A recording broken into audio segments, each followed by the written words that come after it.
Madam Lakshmi. నేను 34వ ward నుంచి నేను బీజేపీ తరఫున పోటీ చేస్తున్నా. కాలనీ వాసులు నాకు ఆశీర్వాదం ఇవ్వండి, గెలిపించండి. తప్పక అభివృద్ధి చేసి చూపిస్తాను. మీ ఆడబిడ్డగా మీ ముందుకు వచ్చాను. నన్ను ఆశీర్వదించండి, నాకు ఓటు వేసి గెలిపించండి. వికారాబాద్ మున్సిపల్ ఎన్నికల్లో భాగంగా 34వ వార్డు లోపల వెంకటేశ్వర కాలనీ లోపల బీజేపీ పార్టీ బలపరిచిన అభ్యర్థిగా నరేంద్ర మోడీ గారు పంపించిన అభ్యర్థిగా మేడం లక్ష్మి గారు పోటీ చేస్తున్నారు.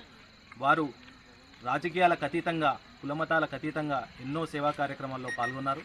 కాబట్టి మీరు కాలనీవాసులు ఆలోచన చేసి గతంలో కంటే మంచి అభివృద్ధి జరపడానికి అవకాశం ఉంది. కాబట్టి మనకు ఎలాంటి నిధులైనా సెంట్రల్ నుంచి వచ్చే ప్రతి నిధులు కూడా ఇవాళ కేంద్రం ద్వారా వచ్చే, రాష్ట్ర ప్రభుత్వం చేసే ప్రతి నిధులు కూడా ఈరోజు అన్నీ కూడా మనకు డెవలప్మెంట్ కావాలంటే బీజేపీకి ఓటేయాలి, కమలం పువ్వు గుర్తుకు ఓటేయాలి.